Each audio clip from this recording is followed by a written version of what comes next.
আলো, আমি কিছুদিন আগে একটা কথা জানতে পেরেছি। মানে আমি বুঝতে পারছি না তোমাদের ঠিক কিভাবে বলবো। মা, আমার খুব খিদে পেয়েছে, তুমি আতো না। মা, আমার খুব খিদে পেয়েছে মা। কথাটা সুহানি শর্মার বিষয়। কার নাম বললেন? মিস্টার মৈত্র, আপনার প্রথম স্ত্রী সুহানি শর্মার বিষয় আমি কিছু বলতে চাই।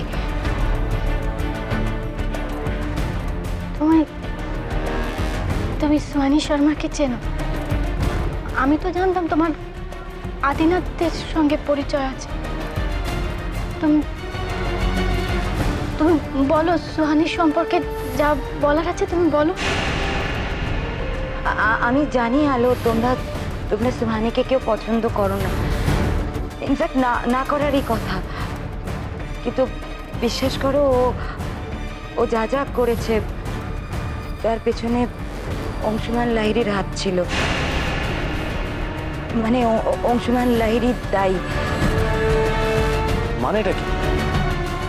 মিস্টার মৈত্র, সুহানি শর্মাকে অংশুমান লাহিড়ী ব্যবহার করেছিল আপনাদের দুজনের মধ্যে দূরত্ব সৃষ্টি করার জন্য।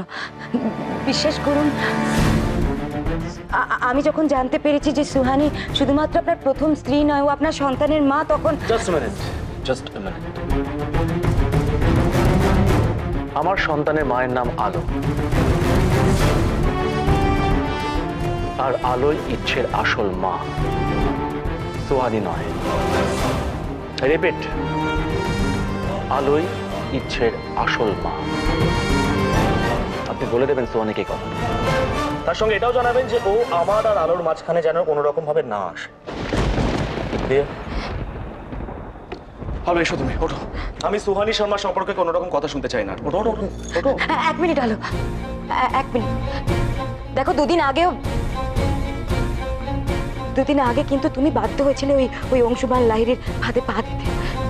তোমাকে যারা সব থেকে ভালো চেনে তারাও কিন্তু বাধ্য হয়েছিল ভুল বুঝতে তোমাকে। সুহানিও আমাদের মতো একজন ভিকটিম। আজ আমি এখানে কিন্তু শুধুমাত্র এই অংশুমান লাহিড়ীর জন্য। বিশ্বাস করো, আমি এই সব কথাগুলো জানতে পেরেছি ওই অংশুমান লাহিড়ীর ডায়েরি পড়ে। আর কেউ ডায়েরিতে মিথ্যে কথা লিখবে না আলো। সুহানি যা যা করেছে সবকিছু করেছে ওর মেয়েকে পাওয়ার জন্য। আজকাল কি আমার কথা শোনার প্রয়োজন বোধ করছো না তুমি? আমি কিন্তু অনেকক্ষণ আগে তোমাকে উঠতে বলেছি। হ্যালো, আমার কথা শুনতে পাচ্ছ তুমি? তুমি কি বলছো মল্লিকা? হ্যালো, কেন বুঝতে পারছো? সুহানির এটা একটা চাল। যে মানুষ নিজে অপরাধ জগতের সঙ্গে যুক্ত, তাকে অংশুমান লাহিড়ী কি করে ব্যবহার করবে বলো আমাকে? সুহানি অত বোকা নয় আলো, তুমি ভালো করে চেনো ওকে। এর আগে ও আমাদের সঙ্গে কি কি করেছে তুমি সবকিছু জানো, কিন্তু পারলে মনে করার চেষ্টা করো। ওঠো। মিস্টার মৈত্র, আপনিও ভুল করছেন অংশুমান লাহিড়ীকে চিনতে। আপনি একটু মনে করে দেখুন, আর একটু হলে আপনাকে কিন্তু খুনি বানিয়ে দিচ্ছিল। বিশ্বাস করুন, অংশুমান লাহিড়ী বাধ্য করেছিল সুহানিকে এই সব কিছু করতে। রনি, তোকে বাঁচাতে হবে, আর যেভাবেই হোক আমি তোকে বাঁচাবই। অংশুমান লাহিড়ী সুহানি শর্মাকে কি করে ব্যবহার করেছে তুমি আমাকে বলো। সবটা বলবে, কিন্তু আমার জীবনটা কিন্তু একেবারে তছনছ হয়ে যাচ্ছে মল্লিকা। বলো, সুহানি শর্মা যদি সত্যি নির্দোষ হয় তাহলে তো। আমি জানি আলো, আমি তোমাকে এখানে ডাকার আগে 10 বার ভেবেছি, কিন্তু বিশ্বাস করো, আমার বিবেক দংশন হচ্ছে।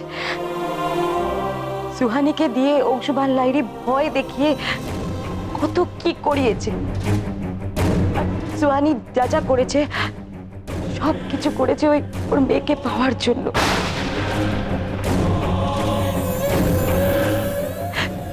আলো, ভুলে যেও না, সুহানিও একজন মা।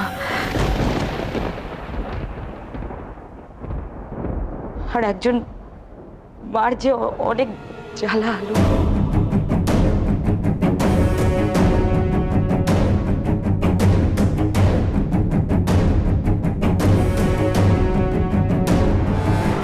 তার মানে আমি ইচ্ছেকে সোহানির কাছ থেকে কেড়ে নিচ্ছি।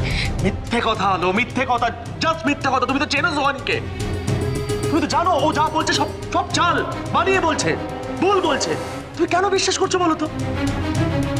আলো আলো সোহানি কিন্তু আগেও এরকম অনেকবার করার চেষ্টা করেছে, আমাদের মধ্যে নানা রকম ভুল বোঝাবার চেষ্টা করেছে, কিন্তু সেগুলো সাকসেস পাইনি। আজ হয়তো পাচ্ছে, আজ চেষ্টা করছে সে কারণে। তুমি কিন্তু ও কথা আলো আলো শোনো তুমি আমার কথা। আলো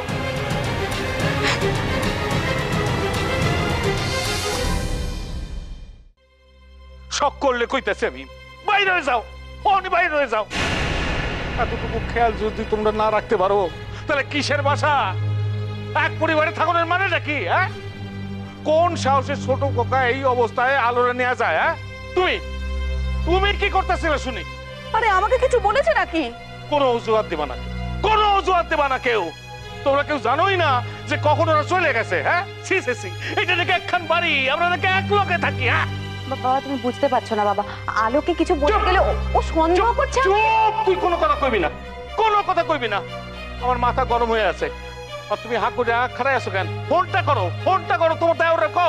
অনি যেন সে ফিরে আসে, ফোনটা করো, করো ফোন। সে ফিরে আসলে পরে আমার কাছে পাঠিয়ে দিবা। আমি আইজ ওরা জুতা পেটা করুম। কি ভাবছে কি ভাবছে কি সকলে হাতির পাঁচ পা দেখছে। ফোনটা করো।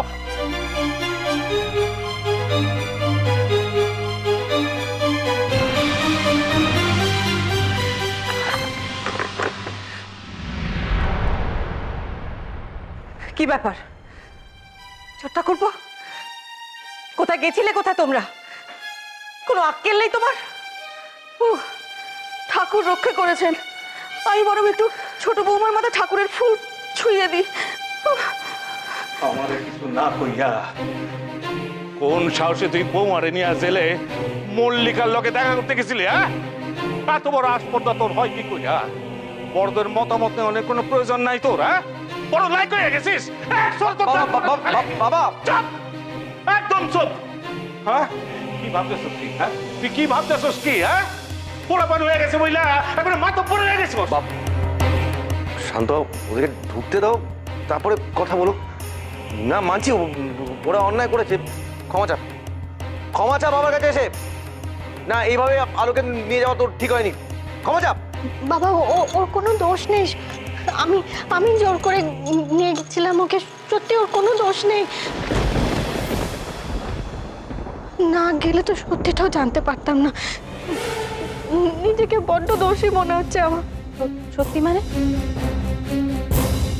তাই আলো কোন সত্যি কথা বলছে? দিদি, আমি আর সহ্য করতে পারছি না। আলোই বলুক, তোরা বরং ওকে বলতে দে। এমনিতেই অনেক টেনশনের মধ্যে রয়েছে, আর নতুন করে আর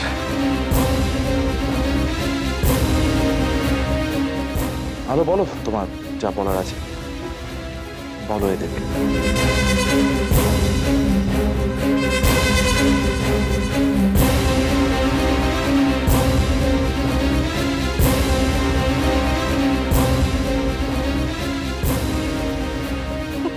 বাবা বাবা, আপনি সোহানিকে নিয়ে কি করবেন একবার ভাবুন।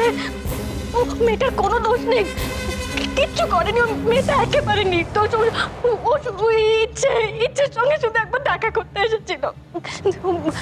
অংশুমান লাহিড়ী ওকে ব্যবহার করেছে, সত্যি কোনো দোষ নেই।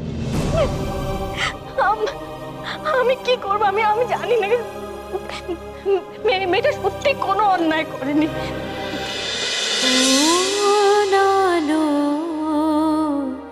লাগলো চোখে